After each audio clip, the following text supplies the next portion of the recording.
मोदी और राजनाथ के घर में भाजपा हो गई अनाथ। छावनी परिषद के चुनाव में बीजेपी हुई चारों खाने चित। बड़ों के घर में बीजेपी पस्त।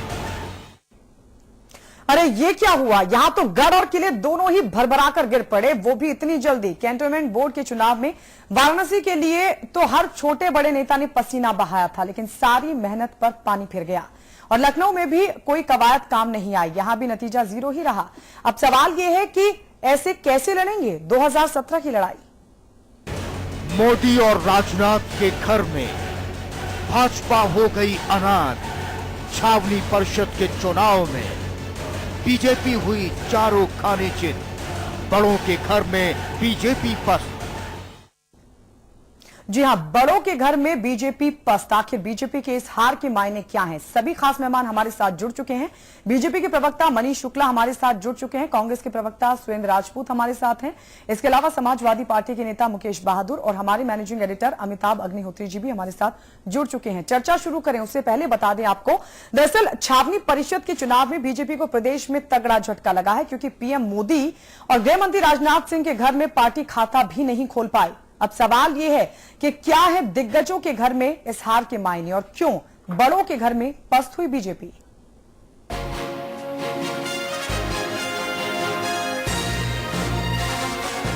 नरेंद्र मोदी के नेतृत्व में केंद्र की कुर्सी पर कब्जा करने के बाद भारतीय जनता पार्टी ने पीछे मुड़कर देखना गवारा नहीं समझा। फिर तो क्या महाराष्ट्र, क्या झारखंड और क्या जम्मू कश्मीर, बल्कि यूं कहिए कि कश्मीर से लेकर कन्याकुमारी तक कमल खिल गया। विकास के तमाम नारों के बीच वोट के मैदान में मोदी वो चेहरा बन गए जिसने विरोधियों को भी चकाचौंध कर दिया। लेकिन ये क्या, आज तो घर में ही चारों खाने चित्त हो गई बीजेपी। वाराणसी और लखनऊ के छावनी परिषद चुनाव में खाता भी नहीं खुला पार्टी का। पीएम और गृह मंत्री के संसदीय क्षेत्र में सारी सियासत शिखर से शून्य पर आकर ठिठक गई।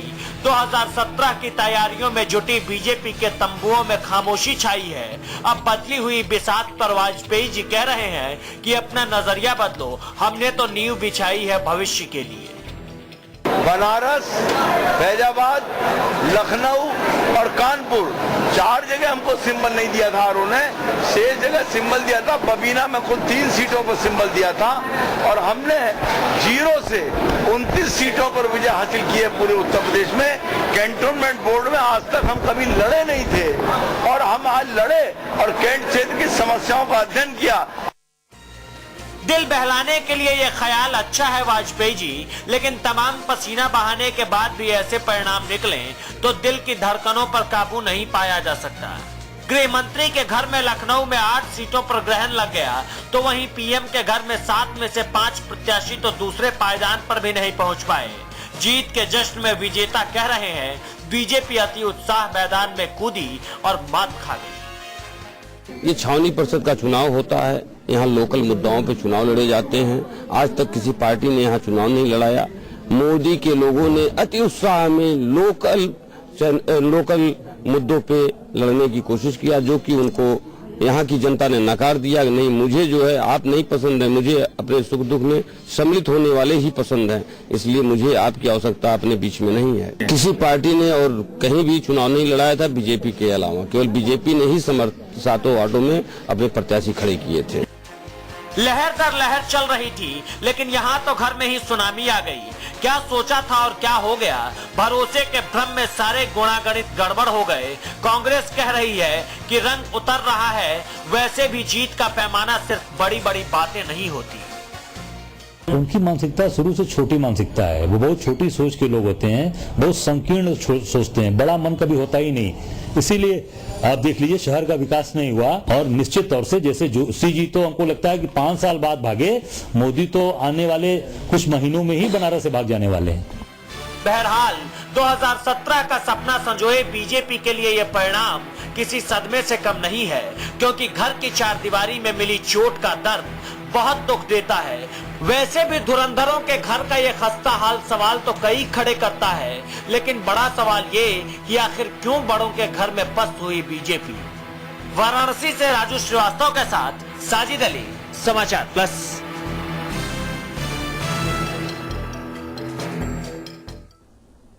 जी हां, बात अगर दो बड़े के घर की हो रही हो, दो बड़ों के घर की हो रही हो, तो ऐसे में हार भी बड़ी होती है और सवाल भी बड़े कि आगे बड़ों के घर में क्यों पस्त हुई बीजेपी। सभी खास मेहमान हमारे साथ जुड़ चुके हैं। बीजेपी के प्रवक्ता मनीष शुक्ला हमारे साथ हैं, कांग्रेस के प्रवक्ता सुरेंद्र राजपूत हमारे साथ हैं, समाजवादी पार्टी के नेता मुकेश बहादुर और हमारे मैनेजिंग एडिटर अमिताभ अग्निहोत्री जी भी हमारे साथ जुड़ चुके हैं। मनीष शुक्ला जी, ये कैसे हवा बदल गई? भले ही पार्टी का चिन्ह ना हो, लेकिन जो बैनर्स थे उस पर मोदी की तस्वीर थी और ये तो वही जगह थी ना जहां पर घर घर मोदी के दावे बीजेपी की तरफ से किए जाते थे। फिर अचानक ऐसे मोदी घर से बाहर कैसे हो गए? गायत्री शर्मा जी, ऐसा नहीं लगता कि आप कुछ जल्दी ही इस निष्कर्ष में पहुंच गई? कैंट का चुनाव अभी जो जीते हुए प्रत्याशी की बाइट दिखा रही थी कि वो खुद कह रहे थे और हम लोग का भी मानना है कि लोकल इश्यूज पे होता है। भारतीय जनता पार्टी ने शुरुआत की है, हार तो आप गए हैं ना में लड़ने की, हार तो आप गए हैं जी। आप पूछ लीजिए और भी पूछ रहा हूं तो फिर हम उसके बाद एक साथ पूछे। नहीं मनीष शुक्ला जी, ये क्या जो मोदी लहर है घर देख कर जाती है क्या कि कब जाना है कब नहीं जाना है, कहां जाना है कहां नहीं जाना है? अब पुराने वाले सवाल पे आए कि नए वाले पे आए? आप दोनों पे जवाब दीजिए जी। तो लोकल इश्यूज पे चुनाव होता है। 79 सीट पे चुनाव हुआ था, 29 पे भारतीय जनता पार्टी जीती है और 24 पे सेकंड पे है। और उसमें भी कई जगहों पे 5 जगहों पे हमको सिंबल नहीं मिला था। अब मोदी जी की हवा अगर देखनी है तो अभी दिल्ली का चुनाव घोषित हो गया, 10 फरवरी को उसका रिजल्ट आएगा। और लोकल इश्यूज के चुनाव पे आप मोदी जी या राजनाथ जी से जोड़ लें, क्योंकि आप इसके लिए स्वतंत्र हैं कि जो भी विषय आप उठाएंगे उस पर हम आए हैं बताएंगे। लेकिन केवल भारतीय जनता पार्टी अकेली राजनीतिक पार्टी थी जो इस चुनाव में थी और इस चुनाव में जाने की हिम्मत जुटा पाई। अन्य कोई भी राजनीतिक दल जो उत्तर प्रदेश में राजनीति कर रहा है वो किसी ने चुनाव में जाने की हिम्मत भी नहीं जुटाई। तो हम शुरुआत किए हैं और आगे हम इसका अच्छा परिणाम देंगे। जहां हार हुई है उसका विश्लेषण करेंगे, उसकी समीक्षा करेंगे और उससे सबक सीखेंगे। ठीक बात है मनीष शुक्ला जी, ये विषय मैं यूं ही नहीं लाया। इतनी सलाहियत मुझे है कि कौन सा चुनाव किस स्तर का होता है, उसमें कौन से मुद्दे होते हैं, किस स्तर के प्रत्याशी उतरते हैं। सोनिया गांधी चुनाव लड़ती हैं कि मुलायम सिंह लड़ते हैं कि मायावती लड़ती हैं, मोदी लड़ते हैं या रामलाल सीताराम लड़ते हैं। समझ है ये मुद्दा क्यों लाए? 2 वजह हैं। एक, अन्यथा मैं पूरे छावनी परिषद के चुनावों की इन टोटलिटी नहीं समीक्षा कर देता। नहीं, मैंने सिर्फ लखनऊ और बनारस उठाया। 2 वजह। एक, ये चुनाव बहुत छोटा था, बहुत सामान्य था। ये जो भाव अब आया, ये भाव पहले नहीं था। 10, 12, 15 दिन पहले बीजेपी से एक रिलीज जारी हुई थी, बीजेपी बैठक की, जिसमें अध्यक्ष जी का उद्बोधन ये कहते हुए कोट किया गया था कि कैंटोनमेंट चुनावों के लिए भाजपा ने कमर कस ली है, अखिलेश यादव के कुशासन के खिलाफ यहां से भी जनादेश आएगा और भारतीय जनता पार्टी विकास का रास्ता जो उसने चुना है, सबका साथ सबका विकास, वैसा मैंडेट यहां आएगा। इसका मतलब कि पार्टी के लिए ये एक महत्वपूर्ण चुनाव था। वो इस चुनाव को भी एक मैंडेट मान रही थी कि मैंडेट है ये। एक दूसरा, चुनाव चुंगी का हो, प्रधानी का हो, मैं फिर बहुत दोहरा रहा हूं, चुंगी हो, प्रधानी हो, लोकसभा हो, राज्यसभा हो, विधानसभा हो, कोई सभा हो, चाहे ग्राम सभा हो, रायबरेली में सोनिया गांधी हारी जीती बताई जाएंगी, चाहे सुरेंद्र राजपूत जी कतई दुखी हो जाएं, इतने दुखी हो जाएं कि मौन व्रत पे चले जाएं साल भर के लिए, तो भी समीक्षा होगी और कहा जाएगा सोनिया हार गई।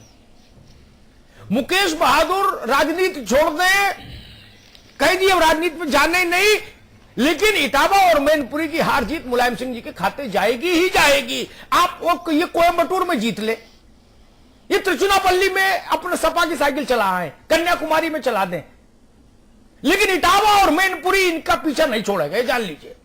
वहां तो अखिलेश यादव भी नहीं, सीधे ये सभा होगा मुलायम सिंह जीते कि हारे, भले वो चुनाव न लड़े, इससे क्या फर्क पड़ता है। वैसे ही लखनऊ और भाजपा, लखनऊ और बनारस, भारतीय जनता पार्टी यहां होने वाले कॉलेज के छात्र संघ के चुनाव में भी लहर दांव पर होगी, ये जान लीजिए। ये तो कैंटोनमेंट का चुनाव है, या तो जनता वोट देती, जहां केवल स्टूडेंट वोट देते हैं वहां भी लहर काउंट होगी। क्योंकि रायबरेली में मैं काउंट करता हूं, अमेठी में काउंट करता हूं, सफई में काउंट करता हूं, इटावा और मैनपुरी पर टिप्पणी करता हूं। इसलिए यह सवाल बनता है बनारस और लखनऊ का, और यह महत्वपूर्ण सवाल है, इस पर चर्चा होनी चाहिए। क्या प्रदेश अध्यक्ष प्रचार में नहीं थे? क्या भारतीय जनता पार्टी का वही अमला प्रचार में नहीं था? लखनऊ जो विधानसभा लड़ाता है, जो लोकसभा लड़ाता है, वही अमला तो था कि कोई बाहर से छोटे लोग बुलाए थे कि बड़े लोग आराम करेंगे, छोटे लड़वाएंगे चुनाव? ऐसा तो नहीं था। इसलिए यह विषय महत्वपूर्ण है। चूंकि और एक बात मैं अब सुन रहा था पार्टी की ओर से कि जी कभी ही किसी ने लड़ा नहीं, हमने हिम्मत की, इतने बहुत है। नहीं, भारतीय जनता पार्टी को जनसंघ से लेके श्यामा प्रसाद जी से लेके और आज तक कभी मोदी जैसा नायक भी नहीं मिला, कभी ऐसा आदमी भी पैदा नहीं हुआ जिसने उत्तर प्रदेश में 73 सीट जितवा दी हो। क्या हुआ पैदा? नहीं हुआ ना। क्या ऐसा कोई आदमी आपकी पार्टी में पैदा हुआ जनसंघ से लेके आज तक जिसने 282 सीटें अपने नाम पर जितवा के लोकसभा में भेज दी हो? नहीं हुआ ना। तो जब सब कुछ अनोखा हो रहा है तो तुलना भी होगी ना। ये संगप्री गौतम की भाजपा होती तो मैं बहस ही नहीं लाता।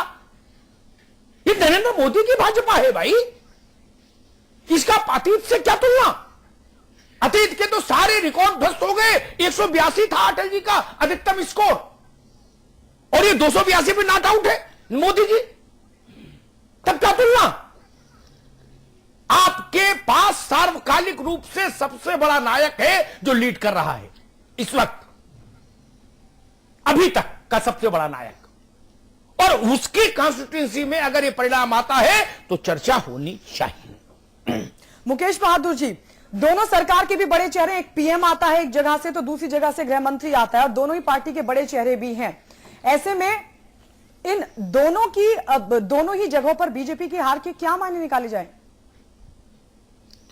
देखिए गायत्री जी, जो किसी भी दल के बड़े नेता की कॉन्स्टिट्यूएंसी होती है वो एक बेंचमार्क मानी जाती है, एक मार्कर होता है जी।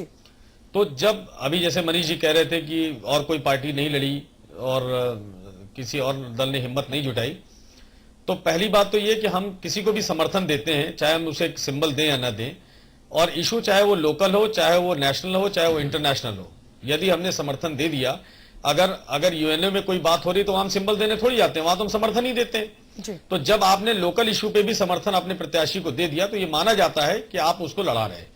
तो हम इस बात से नहीं डिनाई कर रहे थे नहीं कि वहां हमने समर्थन नहीं दिया। नहीं, ये बात क्लियर हो जाए। मैंने अपने वक्तव्य में ये कतई नहीं कहा कि हमने समर्थन नहीं दिया था।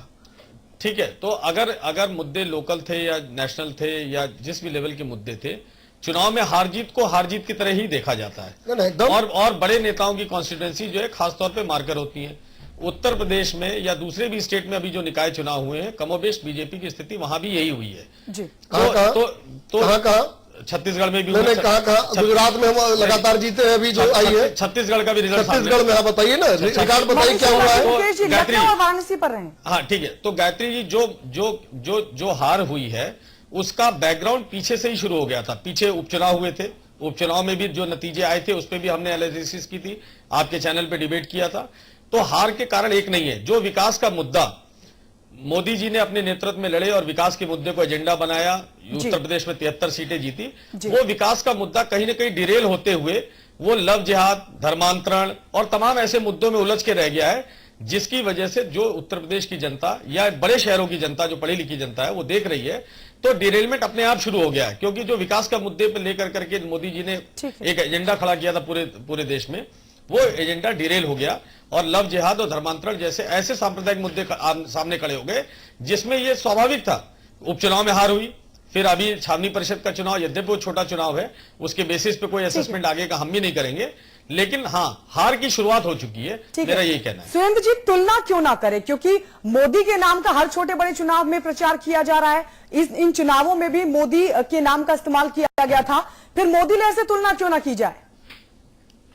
देखिए गायत्री जी, और अमिताभ जी, सच्चाई ये है कि हारे को हरिनाम। जब आदमी चुनाव हार जाता है तो उसका वक्तव्य दूसरा होता है, जब जीत जाता है तो उसका वक्तव्य दूसरा होता है।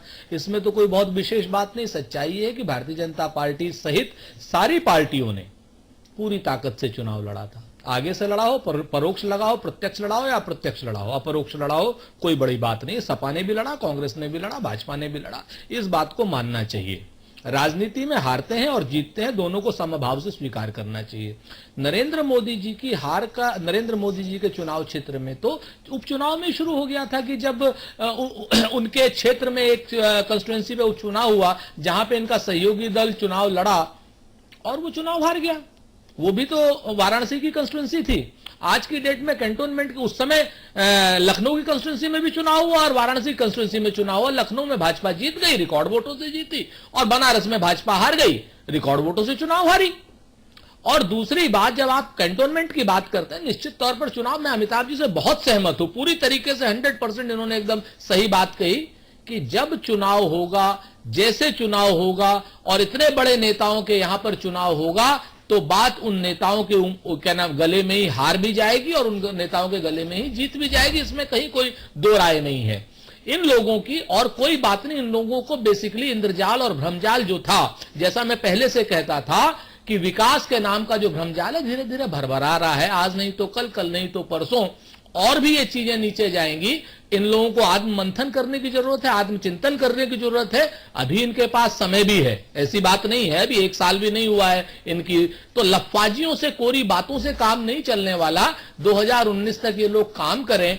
जो मुकेश जी भी बात कह रहे थे कि 7-7, 8-8 मुद्दे जिस तरीके से उठा लिए उत्तर प्रदेश को गरमाने के लिए, सांप्रदायिक रूप से जिस तरीके से उत्तर प्रदेश को विभिन्न मुद्दों पर गर्म किया, कभी माठ के मंदिर पर, कभी कांट पर, कभी सहारनपुर के गुरुद्वारे पर, कभी लव जिहाद पर और कभी जो है जबरिया धर्मांतरण पर, तो इस तरीके की तमाम चीजों पर जिस तरीके से ये लोग वो करते हैं। जनता को विकास चाहिए। 73 सांसद दिए हैं उत्तर प्रदेश ने। इन 73 सांसदों का आदर, मान, सम्मान करना पड़ेगा। जनता की भावनाओं का सम्मान करना पड़ेगा, वरना जो जनता 73 सांसद देना जानती है वो जनता जो है बिल्कुल दो बातें बड़ी महत्वपूर्ण हैं। मैं मुद्दों पर भी नहीं जा रहा अभी। आज सिर्फ पर्सनैलिटी को ही डिस्कशन में रखे फोकस में, उसी के लिए बहस लाया। मुद्दों पर बात करेंगे। इटावा में समाजवादी पार्टी की साइकिल नहीं चल पा रही, इसका कष्ट नेताजी के चेहरे पर लंबे समय से रहा। वहां घर है सबका, सबके मकान है, वहां सब वहां रहते हैं, लेकिन वहां की सीट सपा हारती रही। मैनपुरी जीतते रहे, आप इटावा हारते रहे। उस आक्षेप से परे नहीं हो पाया परिवार। रायबरेली और अमेठी में सोनिया जी और राहुल जी इस आक्षेप के साथ जीने को अभिशप्त रहे कि विधानसभाओं में आपका सुपड़ा साफ हो गया। ये ठीक है, आप जीत गए 2 लाख 3 लाख से, लेकिन आपका सुपड़ा साफ हो जाता है विधानसभा में। समाजवादी पार्टी ने आपका सुपड़ा साफ कर दिया। निश्चित इस आक्षेप के साथ जीना पड़ेगा। तो उसी आक्षेप के साथ फिर बनारस और लखनऊ में भी जीना होगा। मैं सिर्फ ये कहने आया, न इससे कम कुछ, न इससे ज्यादा कुछ।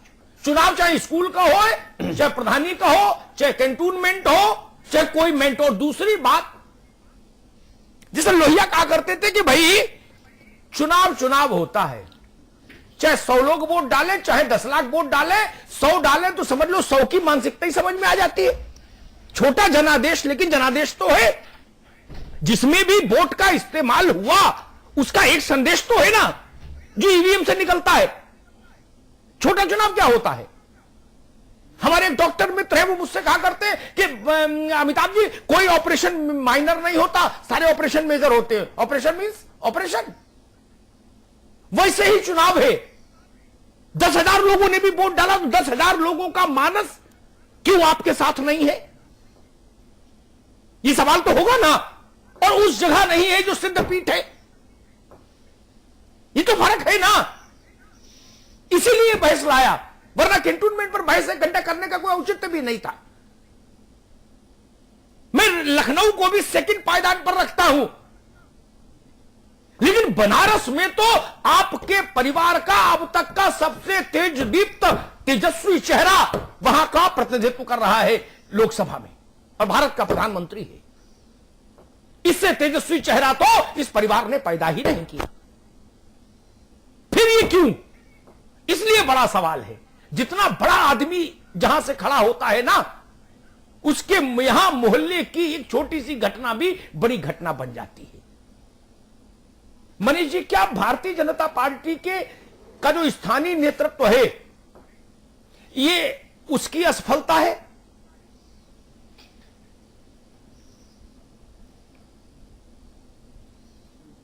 जी अमिताभ जी, मैं कह रहा हूं क्या ये भारतीय जनता पार्टी का जो स्थानीय प्रादेशिक नेतृत्व है, ये उसकी असफलता है?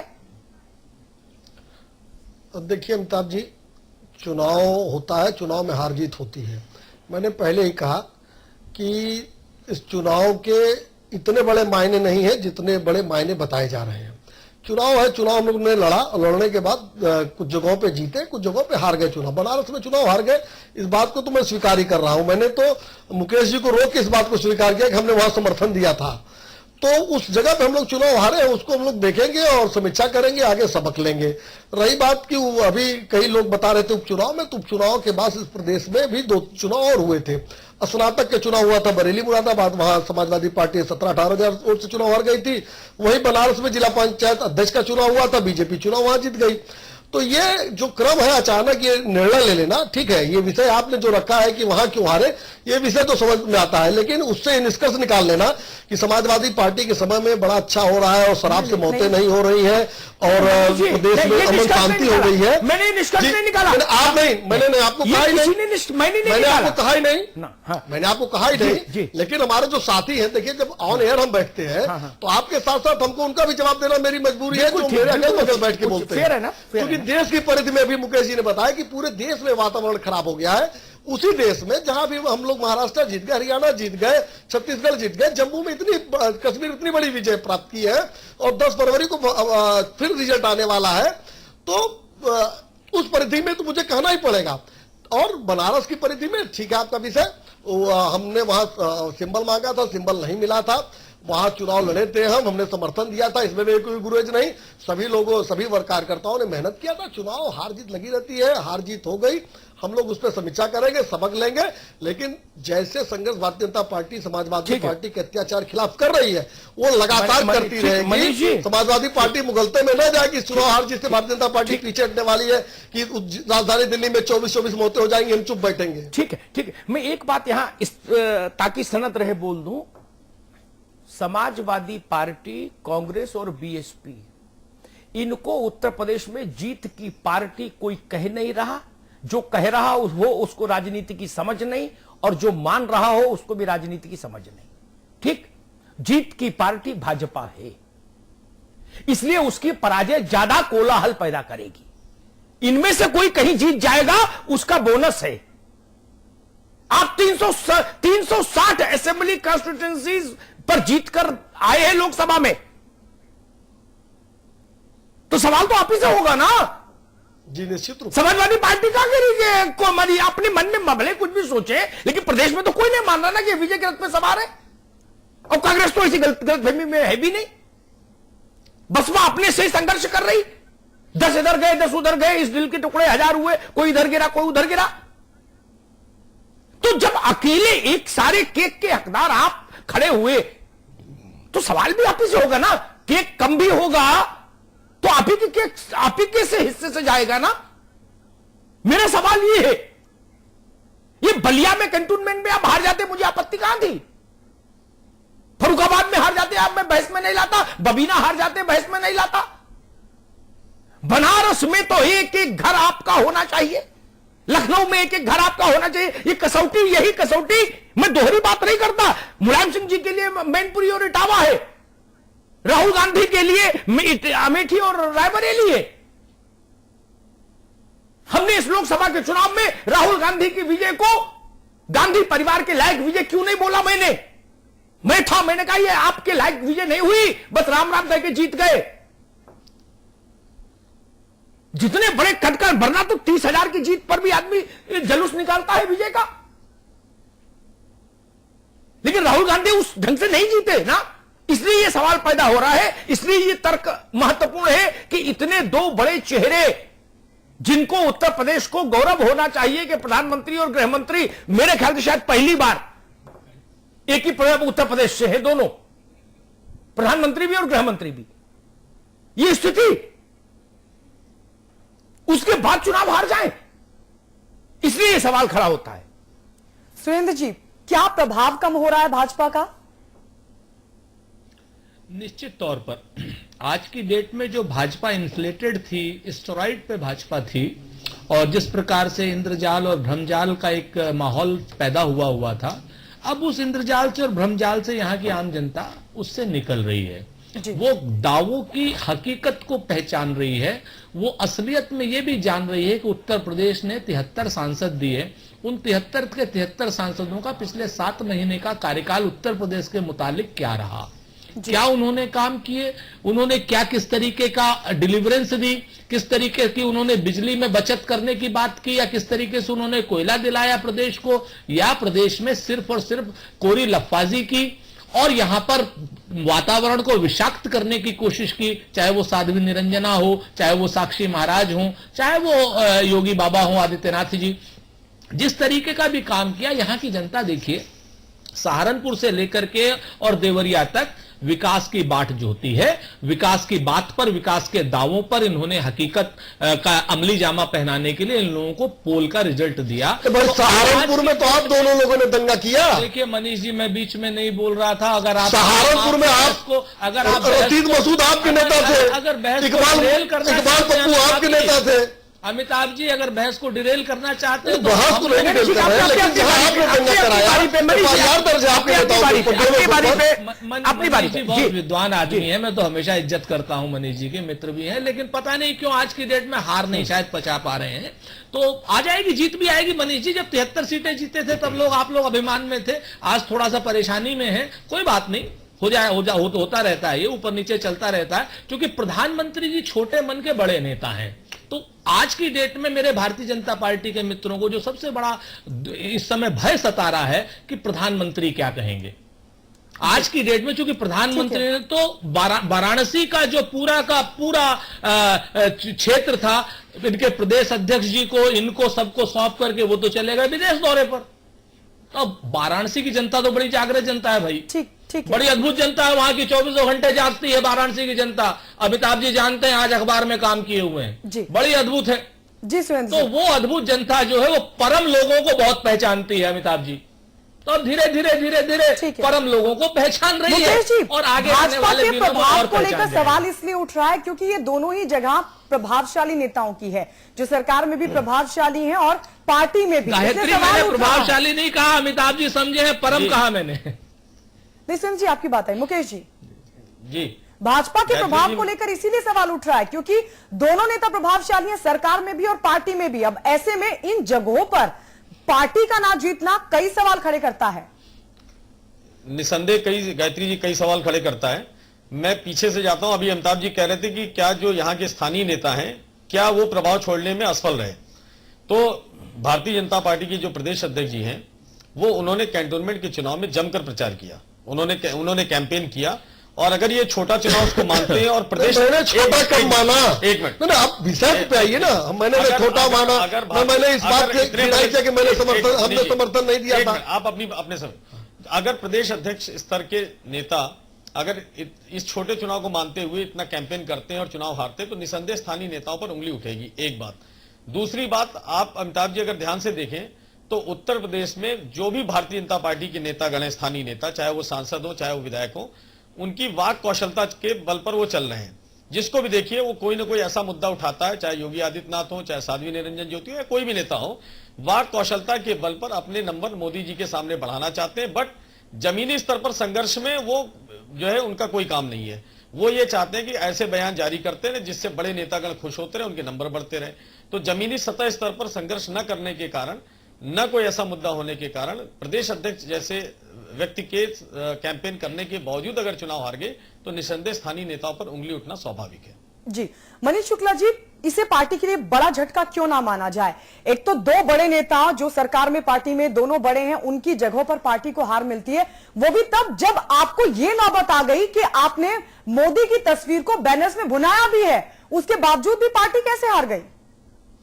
देखिए गायत्री जी, हार पे मैंने जो पहले कहा उसी पे मैं फिर कायम हूं कि चुनाव हारे हैं, इसमें कोई दो राय नहीं है। लखनऊ और बनारस दोनों जगह पे चुनाव हारे हैं। 79 पे 29 जीते भी हैं, 23 मनोज जी, आप बाकी सीटों को वाराणसी और लखनऊ से कंपेयर कर सकते हैं? नहीं, जब कंटोनमेंट का चुनाव की बात होगी तो हम तो करेंगे ही, आप भले मत करिए। तो आपको लगता है कि वहां पर मोदी का कोई रोल नहीं था, वहां पर राजनाथ सिंह का कोई रोल नहीं था? कंटोनमेंट के चुनाव की जो प्रकृति होती है, गायत्री जी आप भी जानती हैं, अमिताभ भी जानते हैं और हमारे दोनों साथी भी जानते हैं। लेकिन ये लोग कंक्लूड कर रहे हैं कि सहारनपुर कांठ माठ को मिला रहे हैं सुरेंद्र जी। तो पहले सहारनपुर पे इनसे, चूंकि उस समय अमिताभ जी ने रोक दिया था। अमिताभ जी, एक चीज मैं आपसे पूछना चाहता हूं इस चैनल के माध्यम से। सहारनपुर में सरकार ने FIR कराई 3 लोग के खिलाफ।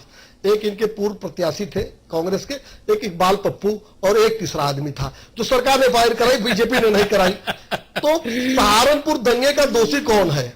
सरकार ने FIR कराई नहीं कराई? मनीष शुक्ला, उस सहारनपुर पर एक सेकंड, सहारनपुर पर जब भी हम लोगों ने बहस की, 1-2 डिबेट में आप भी रहे हो, आपने मेरा और समाचार प्लस का रुख जाना है। मैंने सहारनपुर के दंगे पर डिस्ट्रिक्ट एडमिनिस्ट्रेशन और शिवपाल सिंह यादव कमेटी की रिपोर्ट के बीच के कंट्राडिक्शंस, मेरे ख्याल से शायद यूपी में हम अकेले थे जिन्होंने पर्दे पर रखा था, बाकी किसी ने तो ये हिम्मत भी नहीं दिखाई पाई थी।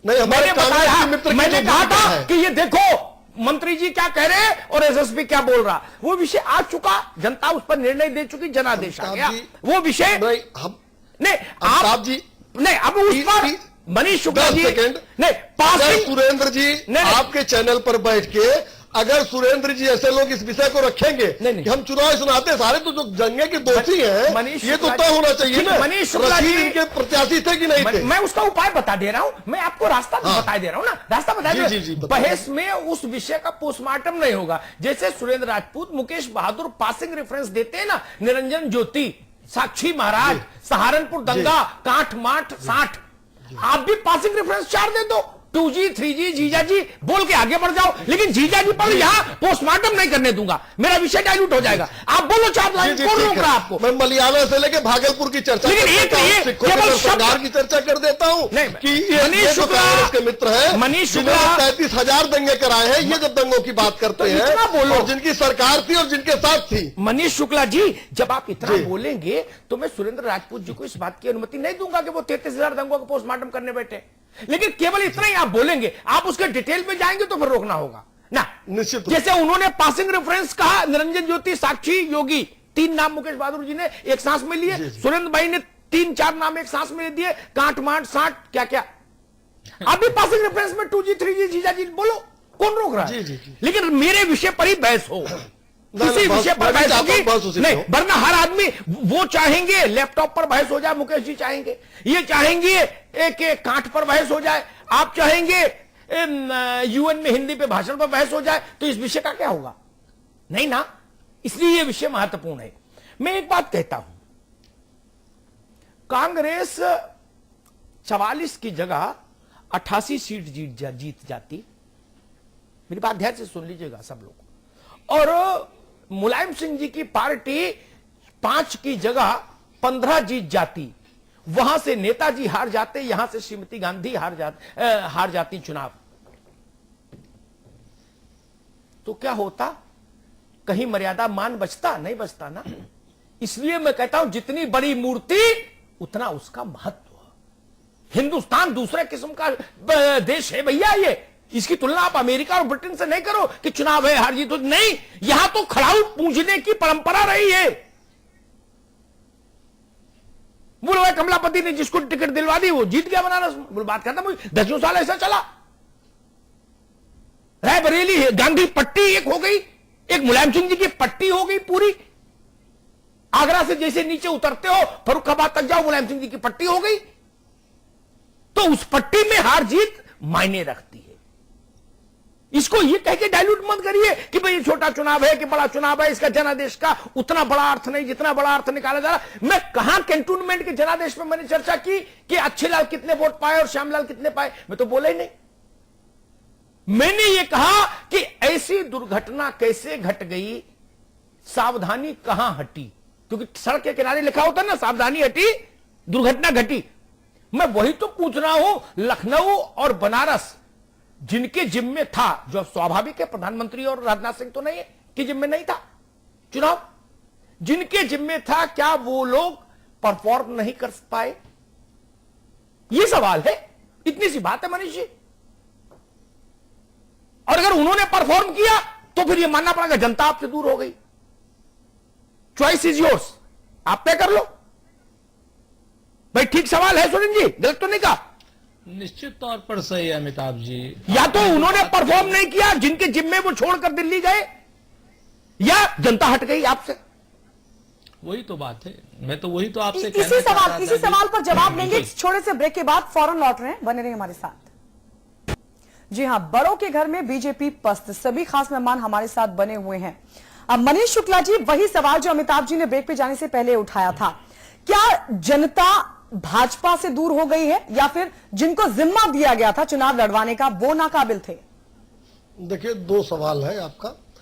एक तो जिनके ऊपर जिम्मेदारी दी गई तो भारतीय जनता पार्टी सामूहिक नेतृत्व की पार्टी है और हार और जीत यह सबके भागी सभी लोग हैं होते हैं, इसलिए ये किसी एक व्यक्ति के ऊपर नहीं है। दूसरी बात, देखिए, मैं ये कतई नहीं मान सकता कि अगर देश में महंगाई कम हुई है, विकास दर बढ़ी है, या देश आप कहना चाह रहे हैं कि भाजपा से जनता दूर हो गई है? सामूहिक जिम्मेदारी है सभी की। आ जाने दीजिए, आपके एक सवाल का जवाब दिया, दूसरे के भी आ जाने दीजिए। जी जी जी जी भैया। तो मैं ये कतई नहीं मान सकता कि अगर देश में महंगाई कम हो गई है, विकास दर बढ़ा है, या थोक या फुटकर महंगाई की दर घटी है, या देश की छवि मजबूत हुई विदेशों में इसलिए जनता हमसे दूर हो गई, या राजधानी दिल्ली लखनऊ में 12 लोगों की मौत हो गई है, कानून व्यवस्था रोज खराब है, बिजली अभी उसी दशा में है, इस नाते से जनता हमसे दूर हो गई। देखिए, चुनाव की अपनी अंगड़ित होती है, उस चुनाव में हम हार गए, उसको मैंने स्वीकार किया है और हम उसकी समीक्षा करेंगे, उससे सबक लेंगे और जैसे भारतीय जनता पार्टी संघर्ष कर रही है उसमें जो सुधार होगा उसके सुधार के उपरांत जनहित के मुद्दों पे हम लड़ते रहेंगे। ठीक। सुरेंद्र राजपूत, क्या बिना कारणों के भी कोई अंकगणित होता है चुनाव का? निश्चित तौर पर नहीं होता अमिताभ जी। जैसे आपने अभी बहुत बढ़िया बात उठाई कि एक निदा का दोहा था कि पूजा घर में मूर्ति मीरा के संग श्याम, और जिसकी जितनी चाकरी उसके उतने दाम। सच्चाई ये है कि ये जो दोनों बड़े नेता अपने अपने जिन जिन लोगों के ऊपर अपने अपने संसदीय क्षेत्र को छोड़ करके चले गए थे, कि एक अपना देश भ्रमण पर थे, एक विदेश भ्रमण पर थे, जिम्मेवार जगहों पर बातें क्या की क्या नहीं की, इस पूरे संसद में मेरे ख्याल से 2 मिनट 41 सेकंड एक बार बोले, 83 सेकंड एक बार बोले। मैं उसी विषय पर हूं, मैं पूर्ण विषय पर हूं। तो जो बड़े नेता अपने अपने संसदीय क्षेत्रों को जिन जिन प्रादेशिक नेताओं पर छोड़ गए थे, उन लोगों ने जिस प्रकार से वाराणसी में काम किया, वाराणसी में इनके प्रदेश अध्यक्ष जी ने पूरी तरीके से पसीना बहाया, और लोग लखनऊ में सांसद जी के पुत्र श्रीमान पंकज जी ने भी पसीना काफी बहाया। तो सच बात यह है कि जब ये चुनाव हुए जिस तरीके से, तो ये लोग विकास का मूड, बातों का मूड भांपने में नाकाम रहे। अब जनता ने काम के लिए मांगना शुरू कर दिया कि भाई हमने आपको जिस काम के लिए चुन करके भेजा था उस काम का क्या हुआ। बातें तो आपने बहुत कर ली, डिलीवरेंस कहां है? बनारस को तो जितना अद्भुत है आपसे ज्यादा कौन जानता है, हम लोग तो उस मामले में बच्चे हैं। सुरेंद्र जी, ठीक है, एक बात मुझे याद आ गई, वो बात कह दूं, फिर मुकेश बहादुर के पास जाऊंगा। मनीष जी, आपकी पार्टी के एक योग्य नेता है हमारी बिरादरी के, अरुण शौरी साहब, हम लोगों के सीनियर रहे। शौरी साहब ने बड़ी अच्छी बात कही। उनसे पूछा गया कि बीजेपी सरकार की परफॉर्मेंस पर सवाल। अरुण शौरी ने कहा, अरुण शौरी योग्य है, समझदार है, इसमें तो कोई विवाद नहीं हो सकता। आप उनसे सहमत हो असहमत हो, लेकिन इंटेलेक्चुअल आदमी है, इसमें तो विवाद नहीं। उन्होंने कहा प्लेटों की आने की खड़खड़ाहट तो सुनाई दे रही है, लेकिन खाना नहीं आ रहा, मुश्किल ये है। अरुण शौरी ने कहा, अगर यह बात दिग्विजय सिंह ने कही होती तो मैं नोटिस नहीं लेता। यह बात मुलायम सिंह जी की पार्टी ने कही होती, मैं नोटिस नहीं लेता। मैं कहता अभी तो 73 सीट जीत के गए हैं, इनकी पार्टी को हरा के गई है बीजेपी, तो बोलेंगे। लेकिन यह बात अरुण शौरी ने कही है, इसलिए यह बात महत्वपूर्ण होती है, इस पर भी सोचिएगा। मुकेश बहादुर जी, बड़े नेताओं के चुनाव क्षेत्र बड़ा संदेश देते हैं, और मैं इस बात को कभी नहीं मानता कि चुनाव अंकगणित का खेल है। नहीं, अभी जिन लोगों ने मेरे फेसबुक के अपडेट्स को देखते हैं, उसमें मैंने एक मुलायम सिंह जी के एक वक्तव्य की सराहना की थी जो उन्होंने सफाई में दिया था चुनाव को लेकर। मैंने कहा था ऐसे साफ कोई बहुत कम राजनेताओं में हिम्मत है। उन्होंने माइक पर खड़े होकर कहा कि मुझे पता है मैं आजमगढ़ कैसे जीता, मुश्किल से। जब रामगोपाल, शिवपाल, धर्मेंद्र सब लोग घर घर जाके वोट मांगे तो हम जीत पाए। इतनी गजब आंधी थी, हमें अंदाज नहीं था। चुनाव पर्सनालिटियों पर होता है, पॉलिसीज पर होता है, कार्यक्रमों पर होता है। अगर अंकगणित होता चुनाव का, तब तो ये कंप्यूटर पर ही जीत जाते सब लोग। मुकेश बहादुर जी। बिल्कुल, मैं भी अमिताभ जी इस बात से सहमत हूं जी कि चुनाव जो है वो अंगणित का नहीं होता है। और जो बड़े नेताओं के गढ़ की बात हो रही है, बनारस है, लखनऊ है, तो निश्चित रूप से जहां पर बड़े नेता जीत करके आते हैं, चाहे वो सांसद हों और चाहे वो विधायक हों, तो जनता के देखने का नजरिया उसी परिप्रेक्ष्य में होता है। जैसे बनारस है, बनारस में मोदी जी प्रधानमंत्री हैं, लखनऊ है तो वो गृह मंत्री हैं, तो जनता भी कई पैरामीटर्स पे असेसमेंट करती है। लखनऊ की भी पढ़ी लिखी जनता है, बनारस में भी व्यापारिक नगरी है, तो लोगों के देखने का नजरिया बड़ा भी है और छोटा भी है। और जो आप थोड़ी देर पहले कह रहे थे कि हारने का कारण होता है, निश्चित रूप से हारने का कारण होता है, भले वो निकाय चुनाव हो, भले वो कैंटोनमेंट के चुनाव हो, भले वो विधायकी के चुनाव हो, जनता के असेसमेंट हर लेवल पर अलग अलग होता है। जैसे मोदी जी की जब सरकार बनी, तो जिन मुद्दों पर सरकार बन करके आई, तो जनता ने जो असेसमेंट शुरू किया लार्जर लेवल पर, वो उस मुद्दों को ध्यान में रख करके शुरू कर दिया है। 7 महीने बीत चुके हैं सरकार के, लेकिन अभी वो समय नहीं आया कि उन मुद्दों पर जनता अपना नतीजा सुनाए। लेकिन जब स्थानीय स्तर पर चुनाव होने लगते हैं, तो जनता ये देखती है कि मोदी जी के क्षेत्र के रहने वाले हैं, यहां बिजली आ रही कि नहीं आ रही, या हमारी बात सुनी जा रही कि नहीं जा रही। जितने लोकल स्थानीय नेता हैं वो हमारी बात को आगे पहुंचाते हैं सांसद जी तक या नहीं पहुंचाते हैं। तमाम ऐसे कारण उत्पन्न हो जाते हैं जिनके बेसिस पर जनता असेसमेंट करती है, उन्हीं बेसिस पर जनता अपना मत जो है वो अपना आगे बढ़ाती है, और उसी बेसिस पर एनालिसिस होता है। तो निश्चित रूप से जो अभी इस बीच में जो उपचुनाव से लेकर के और कैंटोनमेंट चुनाव तक के नतीजे आने लगे हैं, वो इस बात के इंडिकेशंस हैं। वो ठीक है कि उस कैंटोनमेंट के चुनाव पे हम 2017 का असेसमेंट नहीं करेंगे, बट इंडिकेशन एक शुरू हो जाता है, और बड़े नेताओं के लिए खतरे की घंटी होती है, क्योंकि वोटर तो वही है जो निकाय चुनाव में दे रहा है, जो कैंटोनमेंट में दे रहा है, जो वोटर तो वही है। तो असेसमेंट का दौर शुरू हो गया है। मोदी सरकार का भी हनीमून पीरियड खत्म हो चुका है, और निश्चित रूप से जो यहाँ के स्थानीय नेता हैं वो अपने बड़े नेताओं को कहीं ना कहीं संकट में डाल रहे हैं, चाहे वो अपनी कार्यकुशलता के बल पर, चाहे वो अपने वक्तव्य के बल पर, कहीं ना कहीं उनके सामने संकट उत्पन्न कर दिया है। और बड़े नेताओं के गढ़ में हारना एक आगे का इंडिकेशन है। जी मनीष जी, एक सवाल मैं तीनों मित्रों से पूछना चाहता हूं। क्या केंद्र की सरकार से जो अपेक्षाएं हैं, उनका वो अपेक्षाएं एक तो बहुत ज्यादा है, और जनता का स्वभाव आज से नहीं, जब से चुनाव शुरू हुए पंडित जी के जमाने से, तब से लेकर जनता अधीरता के स्वभाव से रहती है। 9 दिन का भूखा आदमी फिर इंतजार नहीं करता, वो कहता भाई व्रत तुरंत खोलो। रोजा का टाइम हो जाने के बाद फिर आदमी ज्यादा देर इंतजार नहीं कर सकता, वो कहता सुबह से तो भूखा हो। करवा चौथ पे चांद दिख जाए, फिर किसी महिला से कहो 2 घंटा रुक जाओ, वो मारेगी नहीं? मारेगी ना। करवा चौथ पे चांद देख लिया, आरती पूजा पाठ पति से भी हो गया, पति की भी आरती कर ली, माला पहना दी, उसके बाद तो वो कहेगा भैया तुरंत खाने को लाओ, सुबह से प्राण संकट में। क्या अधीरता है? और अधीरता का लेवल और डिलीवरी की स्पीड, इसके बीच का जो अंतर है, उससे फर्क पड़ रहा है जमीन पर मनीष जी? देखिए अमिताभ जी, डिलीवरी अपने ठीक समय से हो रही है, जो वायदा था उस अनुसार हो रही है।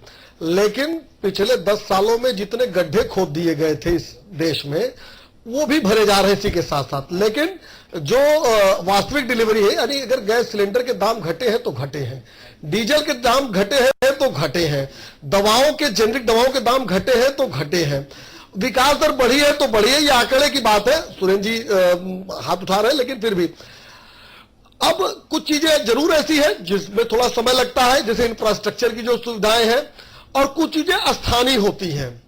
जैसे बिजली की बात मुकेश जी कर रहे थे, ये राज्य का मामला होता है, कानून व्यवस्था राज्य का मामला होता है, लेकिन चुनाव में अक्सर उसका जब छोटे स्तर पर चुनाव होते हैं। अरुण शौरी कह रहे हैं कि चम्मच प्लेट की खनखनाहट तो सुनाई दे रही है, खाना नहीं आ रहा, इसलिए आदमी परेशान। देखिए, मैं आपके चैनल पर बैठने के बाद मेरे जो विचार है प्रतिनिधि होने के नाते मैं वो रख रहा हूं।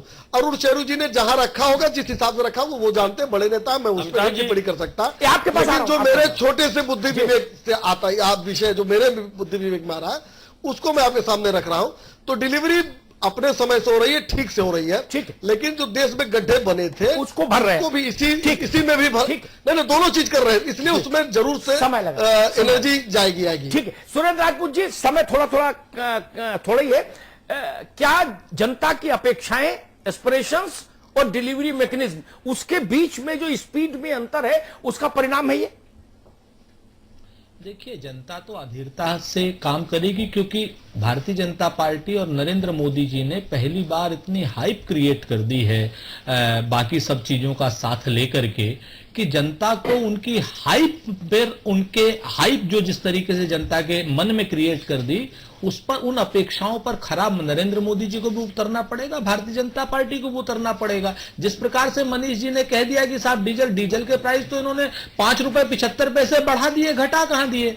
दूसरी बात मैं आपसे बताऊं कि जो आकांक्षाएं और अपेक्षाएं नरेंद्र मोदी जी और उनकी सरकार पैदा कर चुकी है, चुनाव से पहले आज की डेट में लोग 15 लाख रुपए भी मांगेंगे, आज की डेट में बाकी सब चीजें भी मांगेंगे, डीजल के घटे दाम भी मांगेंगे, महंगाई का घटना भी मांगेंगे, देश की तरक्की भी मांगेंगे, विकास दर भी मांगेंगे। इस और पुराने गड्ढों को जिस तरीके की आप बातें कर रहे हैं उनको भरा हुआ भी मानेंगे, वरना अगर भरा हुआ नहीं मानेंगे तो आपको जनता ये जो चाबी दी है, जनता चाबी वापस भी ले लेती है। मनीष जी, एक चीज को याद रखिए, आज की डेट में जनता की आकांक्षाएं और अपेक्षाएं आप ही ने बढ़ाई हैं, हमने नहीं बढ़ाई थी। ठीक है। मुकेश बहादुर जी, क्या ये वैसे ही मसला है जैसा मुलायम सिंह जी ने कहा कुछ समय पहले कि मैंने मना किया था कि लैपटॉप का बवाल मत फैलाओ, ये मत बांटो, ये गले में घंटी हो जाएगी, नुकसान करेगी पार्टी को, और मेरी बात नहीं मानी। और वो तो बोले थे ना नेताजी जी, क्या ये वैसा ही मामला है? आप एक बार हिमालय तो खड़ा कर सकते हो उम्मीद का, फिर पर्वतारोहण तो बहुत मुश्किल हो जाता है, और उसके बाद जो डेस्परेशन जो है ना, वो जब पीक पर पहुंचता है तो फिर पॉलिटिकल फोर्स डिक्लाइन करने लगती है। क्या वह उसकी शुरुआत है? मैं नहीं कह रहा हूं डिक्लाइन हो गई, क्या उसकी शुरुआत है? अमिताभ जी, मैं तो 2 शब्दों में इस सरकार को डिफाइन करता हूं, केंद्र सरकार को, कि ये कस्मे वादों की सरकार है, और कस्मे वादों को भी निभाने का एक समय होता है, और 7 महीने की सरकार हो चुकी है, तो सिर्फ कस्मे वादे खाए जा रहे हैं, चाहे वो स्थानीय नेताओं के द्वारा हो, चाहे बड़े नेताओं के द्वारा हो। और उसकी समय सीमा थी, डिलीवरी के जो समय था, वो समय धीरे धीरे सामने, ये मैं नहीं कहता कि पूरा हो गया है, बट हाँ ये है कि सतह पर, जमीन पर काम दिखाने का समय आ गया है। और अगर यही इसी तरीके से सरकार चलती रही कि केवल वादे किए जाएंगे जो कि हर स्टेट में किए जा रहे हैं, तो और जमीन पर काम नहीं होगा, तो निश्चित रूप से 2017 में इनको कठिनाई का सामना फेस करना पड़ेगा। एक लाइन अमिताभ जी अगर इजाजत दे तो बोल दूं, नरेंद्र मोदी जी ने एक वक्तव्य दिया था जी, अभी 3 दिन पहले नरेंद्र मोदी जी ने एक वक्तव्य दिया था कि हमने कुछ किया हो या न किया हो, हमने लोगों के मन में एक चीज तो पैदा कर दी कि साहब हाँ कुछ हो रहा है, हम कर पाए या न कर पाए, लेकिन उनके मन में हमने उम्मीद जगा दी। तो मैं मोदी जी से और अपने भारतीय जनता पार्टी के मित्रों से ये कहना चाहता हूं कि उम्मीद तो जगाती है, उम्मीद को कायम रखिए। अगर उम्मीद टूटेगी तो बहुत बड़ा प्रश्न चिन्ह खड़ा हो जाएगा सिस्टम पर। ठीक है, अमिताभ जी संपाद की टिप्पणी।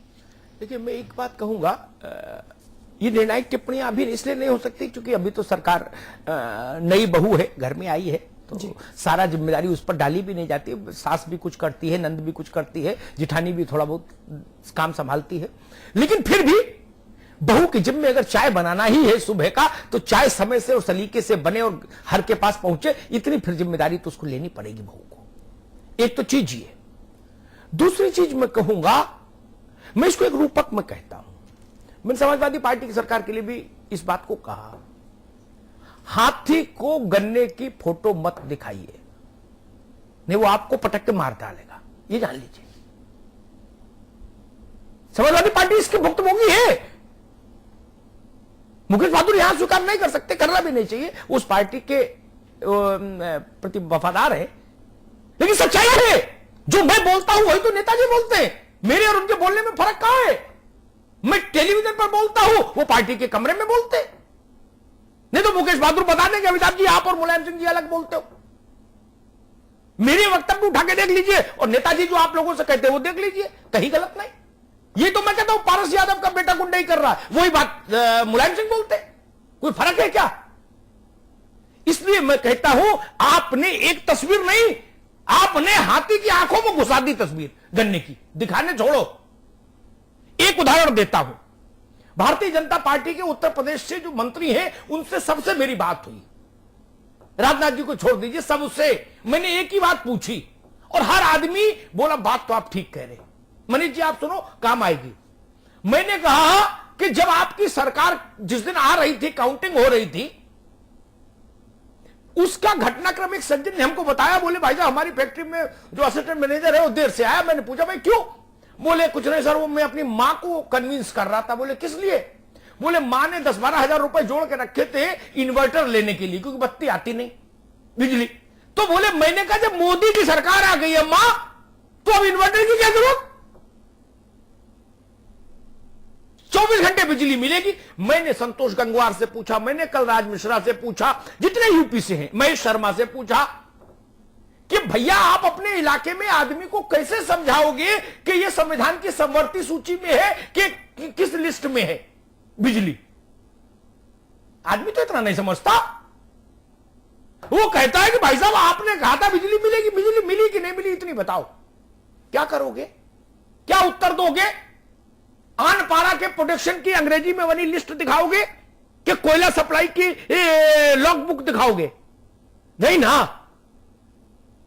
आदमी कहेगा बिजली मिली कि नहीं मिली। ये डिलीवरी मैकेनिज्म है जिसकी ओर अरुण शौरी इशारा कर रहे हैं। और एक बात सब लोग जानते होंगे, इसको समझेंगे तो मुकेश जी के लिए भी बेहतर है, इनके पास में भी 2.25 साल है, और आपके लिए भी बेहतर है। सुरेंद्र जी तो बीच में है, वो आनंद की स्थिति में है। कांग्रेस को कोई संकट नहीं, ना इधर से ना उधर से, लेकिन आप दोनों लोग के पास गंवाने के लिए और पाने के लिए है। एक चीज समझ लीजिए मुकेश जी, सुरेंद्र जी, मनीष जी, सबसे ज्यादा आपको भूख लगी हो तेज, और सबसे ज्यादा आप किसी ही बड़े होटल में जाके बैठ जाओ और ऑर्डर ले जाने के बाद जब वेटर इंतजार कराता है, क्या जिंदगी में सबसे कठिन समय वो नहीं लगता? लगता है ना कि यार जल्दी लिया यार, थोड़ा कम अच्छा लिया, लेकिन ले तो खाऊं तो। इसीलिए शायद हम ढाबे पर जाना चाहते हैं। उस मनोविज्ञान को समझिए। इसलिए शायद हम ढाबे पर जाना चाहते हैं जहां तुरंत सर्विस हो। राजनेताओं को समझना होगा। मनीष जी कह सकते हैं, सुरेंद्र मुकेश बहादुर मुझसे कह सकते हैं कि अब आपकी सरकार तो सरकार के हिसाब से चलेगी। तो मैं कहता हूं यही बात चुनाव में क्यों नहीं बोलते हो? आप लोग की सरकार सरकार के हिसाब से बनेगी। चुनाव में तो आप कहते हो कि नहीं, कमल सुकाज कठिन जग माही जो नहीं हो तात तुम पाई। कौन सा काम है जो मुझसे नहीं होगा? आज हेमराज की पत्नी पूछ रही है कांग्रेस के नेताओं से, भाजपा के नेताओं से। सुषमा जी, राजनाथ जी गए थे उसके गांव, मुलायम सिंह जी की पार्टी के बड़े बड़े नेता गए थे उसके गांव। सबने, किसी ने कहा 1 के बदले 10 लाएंगे, किसी ने कहा 3 ले आएंगे, किसी ने कहा 10 और 3 नहीं, हम 6 ले आएंगे। सर आज उसकी खबर छपी है, एक कानी कौड़ी मदद की नहीं मिली, ना लखनऊ से ना दिल्ली से। जनता को दिखाई नहीं देता क्या? उस दिन तो हर आदमी आंसू बहाने गया था उसके घर, हेमराज के शहीद के गांव। उसके बाद आप लोग भूल गए। उसका परिवार भी टीवी देखता है, आप किन कामों में व्यस्त हो ये देखता है वो। शहीद के परिवार का सम्मान नहीं होगा तो वाइब्रेंट कैसे हो जाएगा देश? आप कहीं वाइब्रेंट सम्मेलन कर लो। और शहीद के परिवार का मान नहीं होगा तो मुकेश बहादुर जी आप किसी गांव में टेंट लगा लो और लोग उत्सव मना लो। उत्तर प्रदेश और देश के मन में उत्सव नहीं होगा। क्या जिम्मेदारी नहीं थी?